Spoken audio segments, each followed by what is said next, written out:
Catch the perpetrator quickly. And make sure the hospital takes its fair share of responsibility too. Has the police been contacted yet? No, we thought to wait until your husband arrived and we had a talk. We will consider how to proceed with your daughter's case from here on in the hospital. Of course, we will do everything we can. What do you mean by everything you can? Be specific. They said they're still figuring it out. The room my daughter is in has surveillance cameras, right? Yes, patients who are severely ill and cannot move on their own are usually placed in rooms with cameras in most hospitals. This is because they cannot press the nurse call button or call for help if their condition suddenly worsens. You missed something critical anyway. That means the cameras are useless. It's not feasible to monitor the cameras 24 hours a day. However, they are always recording. This is for the purpose of reviewing what happened in case of an issue. So, there's a chance the perpetrator is captured on the camera? It's highly possible. Can I also see the footage? How about watching it together with the police? My daughter has been in a vegetative state for 5 years following an accident. Yet now, she is pregnant. My husband is in a state of agitation, constantly confronting the doctor. This makes it difficult to progress, so I speak with the doctor myself. There are cameras in the patient room. So checking the footage should quickly reveal the perpetrator. However, my husband interrupts our conversation. I think checking the footage is a waste of time. Why would you say that? The camera is blatantly installed in the patient room.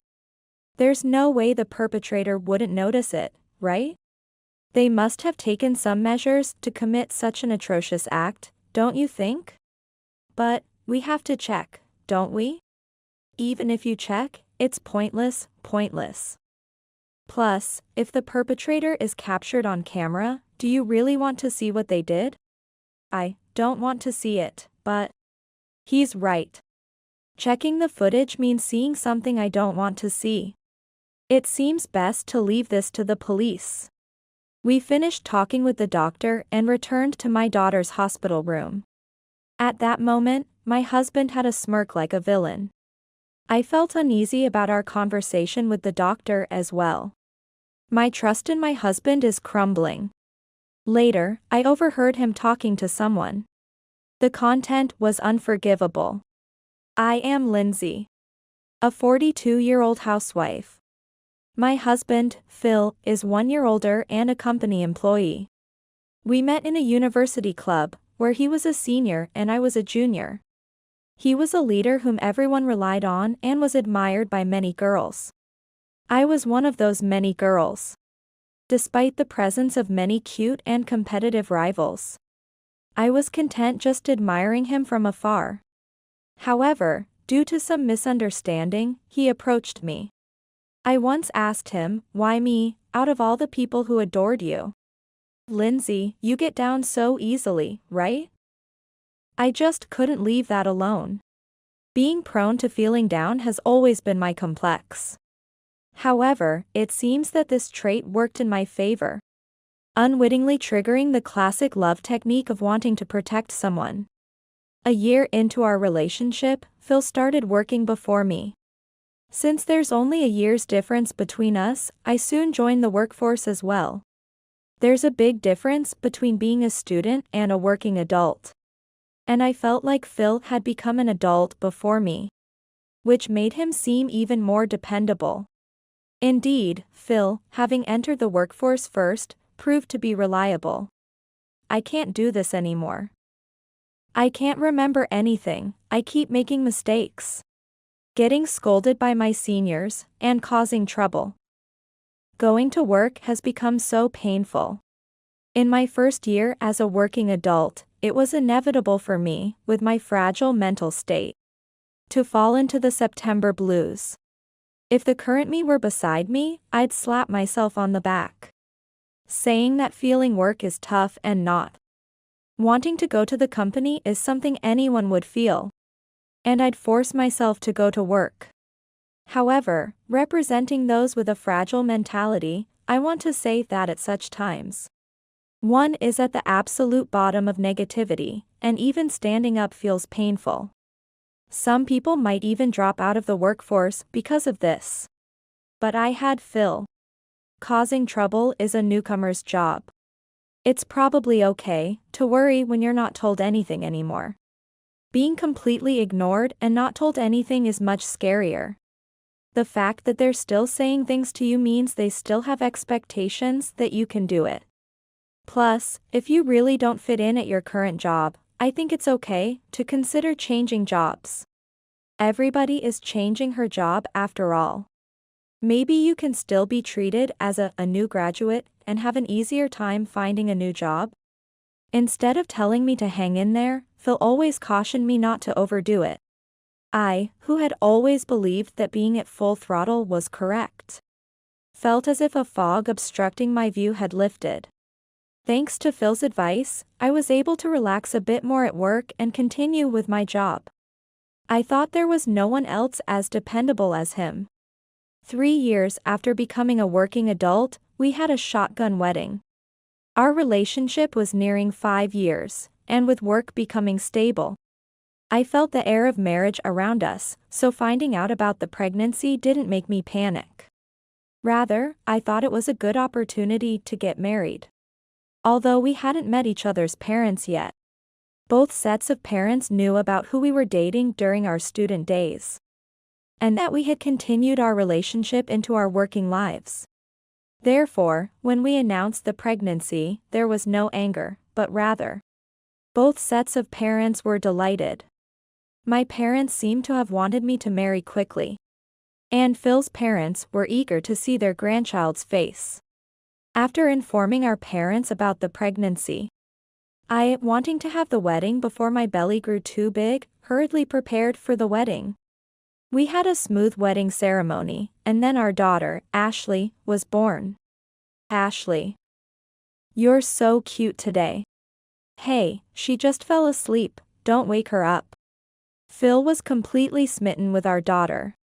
As a result, he would rush home at the speed of light after work and on weekends. He wouldn't stray more than 3 feet away from her.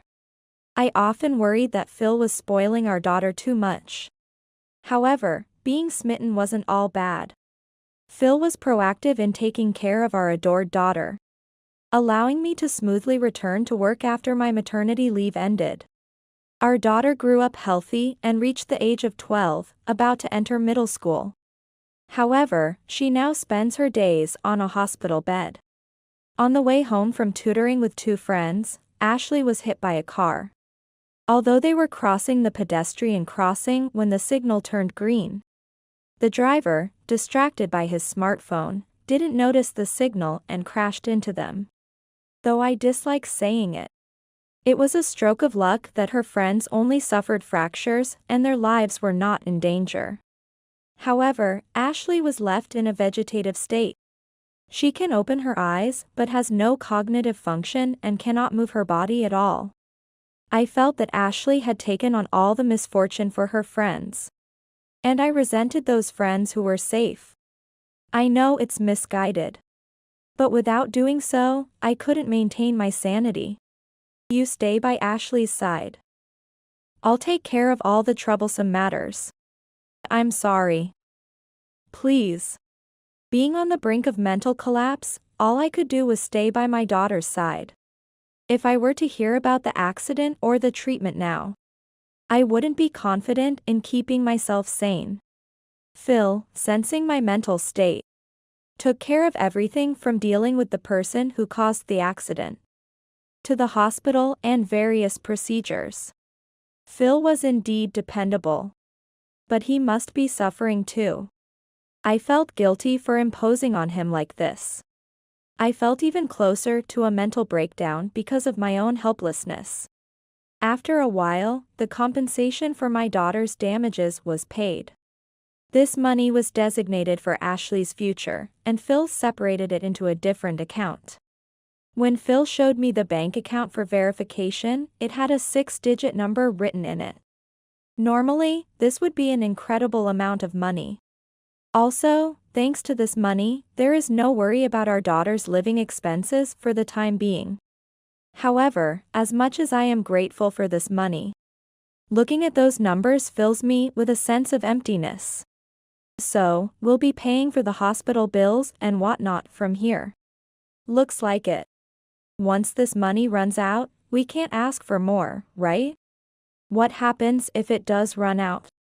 I wonder if our income will be enough to cover our daughter's hospital expenses. Somehow, these numbers seem like a time limit for how long we can spend with Ashley.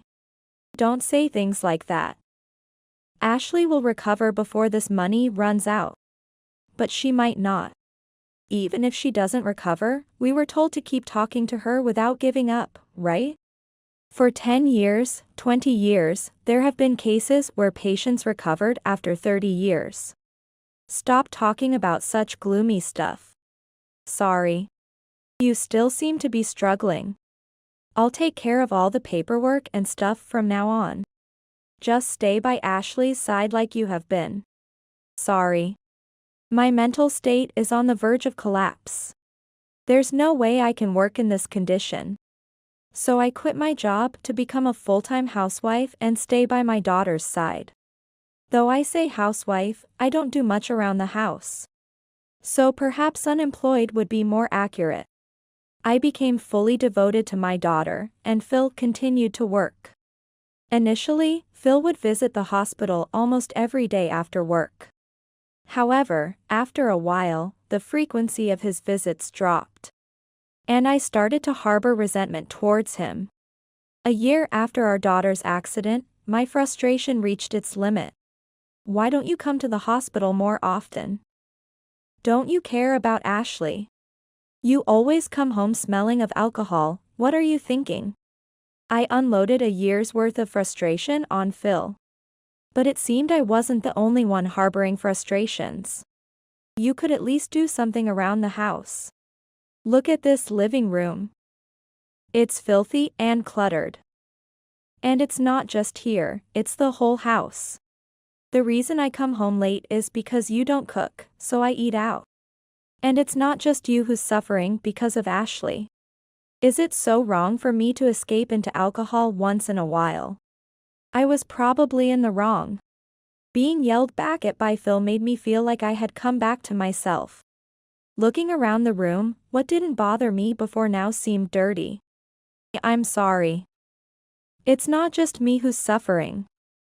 And yet, I've been pushing everything onto you and complaining. No, I was wrong to yell too. You're right, I haven't been visiting the hospital as much. I'll try to visit Ashley more from now on. Our exchange of frustrations seemed to clear the air between us. After reflecting on our own actions, we resolved to work together for our daughter's sake. Since then, Phil, who hadn't visited the hospital for a few months, started coming 2 or 3 times a week. I began to take care of the house and even started a part-time job. However, dealing with the hospital and understanding the system was complicated. And since I hadn't been involved from the beginning, I decided to leave these matters to Phil as before. In exchange, I would take care of everything else. This arrangement worked for a while, but soon, new problems began to emerge. You haven't been to the hospital this week. You didn't come last week either. Is work that busy? Yeah, it's been really busy. That's why I'm coming home late. Phil started to skip hospital visits again, and his return home got later. Moreover, he claimed work was the reason for his lateness. But he would come home smelling of alcohol. I could confront him with my frustrations as before. But I understand that Phil also has his struggles. Given our situation, it's understandable if there are some ups and downs in his mental state. As someone who experiences frequent mood swings myself, I can somewhat understand how Phil feels. I hope that he will start visiting the hospital again after some time. With that thought, I decided to keep an eye on Phil's behavior. However, letting Phil's fluctuations go unchecked also means I can't rely on his support. I now go to the hospital daily and have started working part-time.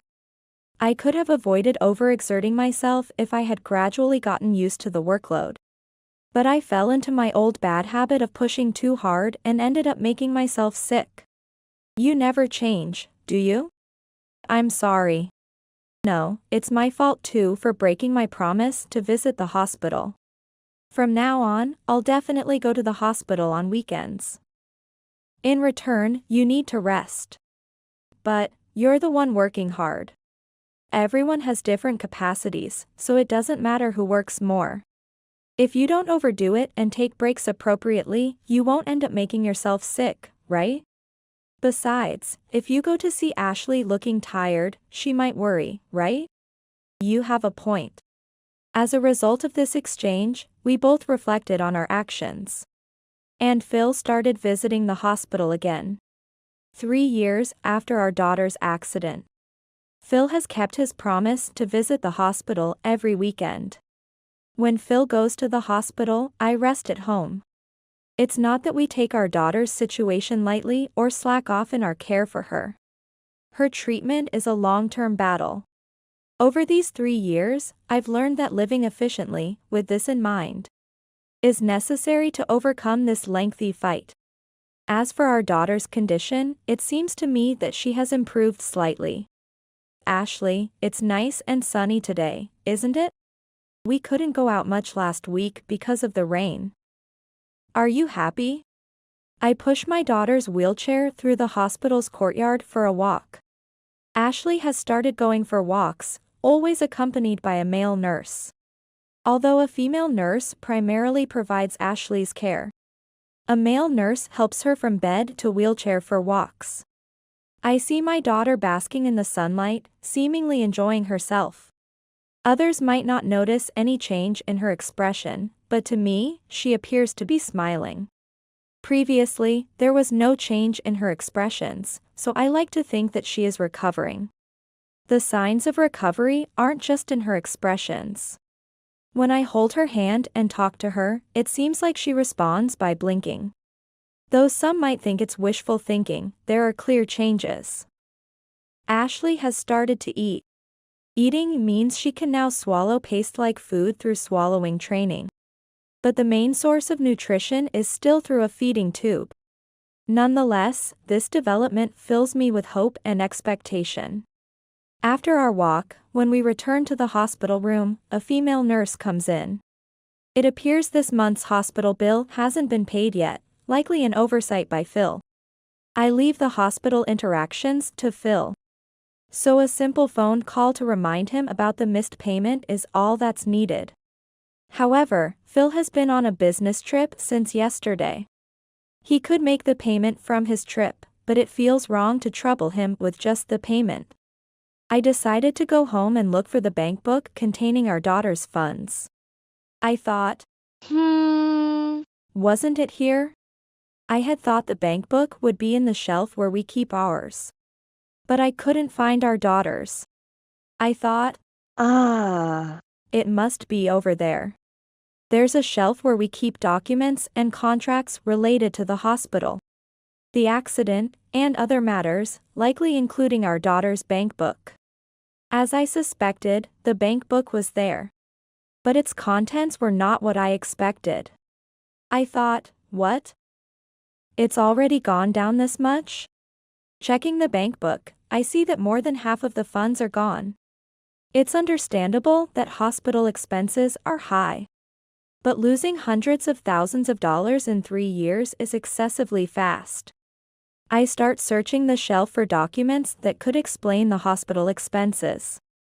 And come across a large number of sleazy club membership cards, business cards, and coupons. It seems Phil has been frequenting adult entertainment venues.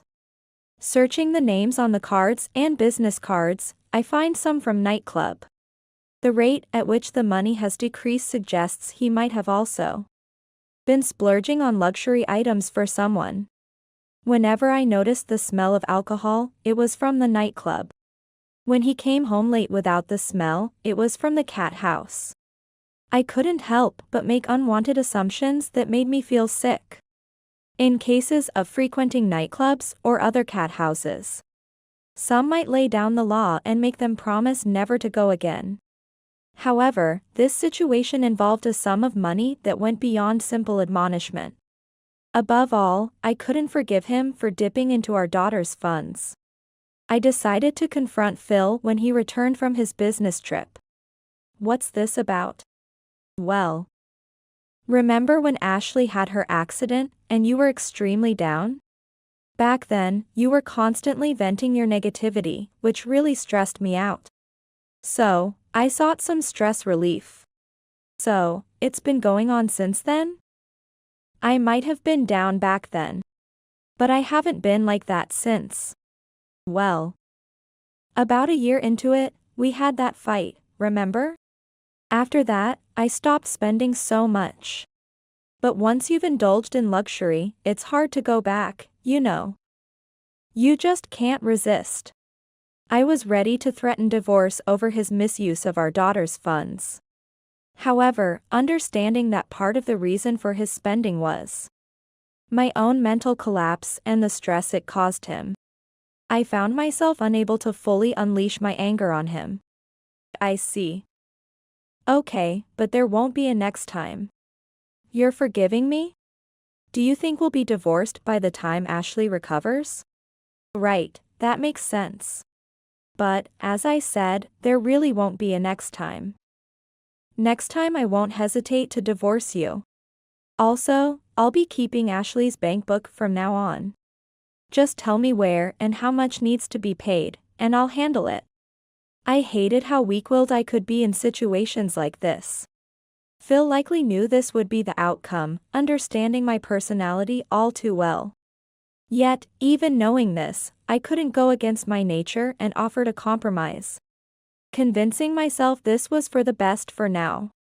5 years after our daughter's accident, Phil had become more subdued since the incident with the money.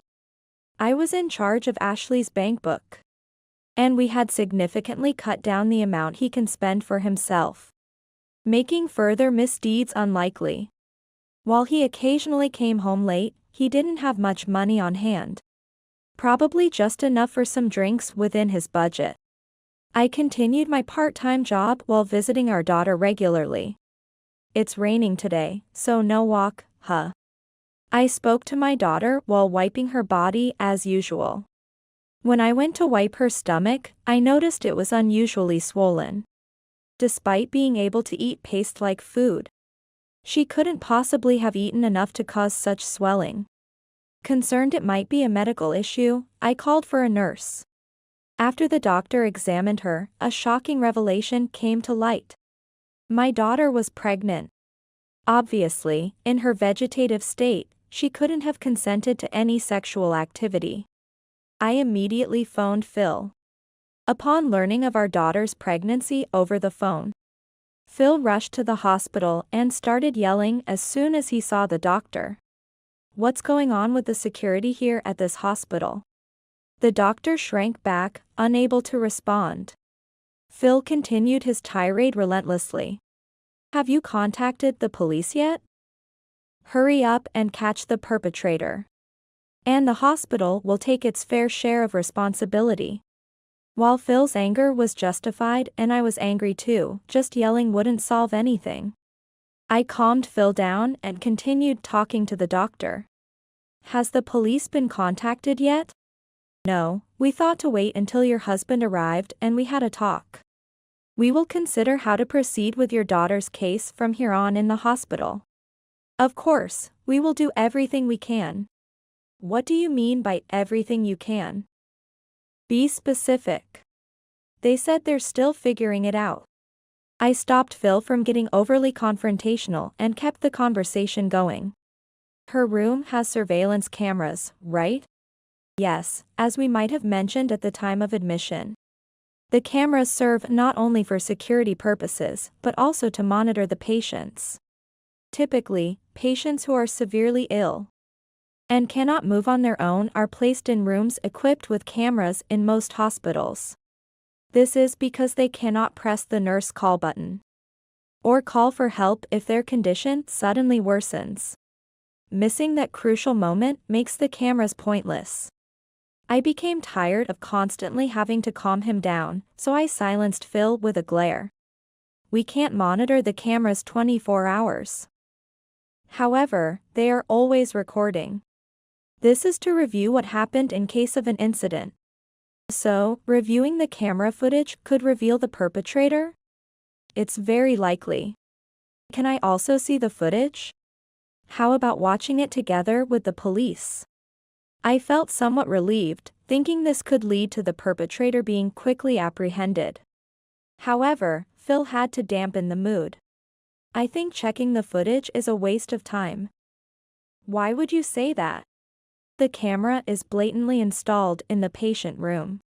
There's no way the perpetrator wouldn't notice it, right? They must have taken some measures to commit such a heinous act, don't you think? But, we have to check, don't we? Even if you check, it's pointless. Plus, if the perpetrator is captured on camera, do you really want to see what they did to Ashley? I don't want to see it, but then, let's leave it to the police, and we'll talk to the hospital about what to do next. As usual, you stay by Ashley's side, and I'll handle the talks with the hospital. Let's wait for the hospital to take whatever action they can. Considering their security was so lax, we can expect them to take significant steps. If their response is lackluster, we'll push back hard. I was dragged by Phil back to our daughter's hospital room. Upon returning, Phil began to smirk. He had been aggressively questioning the doctor and seemed to be pressuring the hospital for the best possible deal. I hesitantly asked Phil a question I hoped wouldn't return an unwanted answer. Are you planning to get money from the hospital? Huh? Of course. Are you saying you don't want it? It's not that. I think we should receive a fair amount for what's necessary. But watching you, it seems like you might demand more than that. What's wrong with that? It's only natural to get as much as we can. This is like Ashley earning her own money using her body. But since she can't speak for herself, it's our duty as her parents to squeeze as much as we can out of the hospital. It seemed Phil's frequent visits to the nightlife had tainted his mindset. I have no prejudice against women working in the cat house. Many hold their job with pride. However, Ashley did not choose to become pregnant. Phil had said she earned her own money using her body. My trust in Phil crumbled loudly. Can money and greed truly corrupt a person to this extent? I sneaked out of work to come here, so I need to make a quick call to the office. Watching Phil leave the room, he seemed like a villain from a drama to me. It's okay. I'll take care of everything for you. I held my daughter's hand, offering baseless words of comfort. Deep down, I knew better than anyone that, not being a doctor, a police officer, or a lawyer, there was nothing I could do. Sighing, I looked out the window at the courtyard below. Then, Phil caught my eye. He was heading toward the far end of the courtyard, seemingly towards a secluded spot behind the building. If he was just making a phone call, there was no need to go that far. And he wasn't on the phone as he walked. Unable to quell my suspicions, I hurried after him, concealing my presence. I approached Phil and saw him talking to a male nurse, the one who always helped with Ashley's walks. It seemed he had arrived after I left the room. I eavesdropped on their conversation, which turned out to be shockingly inappropriate. After finding out the truth, my emotions turned solely to anger. Just a few days after my daughter's pregnancy came to light, she had to undergo an abortion. The risks were significant, but thankfully, the surgery was successful. Inwardly, I celebrated, convinced that this was a sign of my daughter's recovery and regaining strength. Regarding the hospital room's camera, as Phil had mentioned, no suspicious individuals were captured. Moreover, there was no evidence of interruption or tampering with the footage. It seemed completely unaltered. It was as if my daughter had been impregnated by a ghost. However, upon DNA testing of the fetus, it was revealed that the perpetrator was not a ghost, but the male nurse who had been assisting with her walks.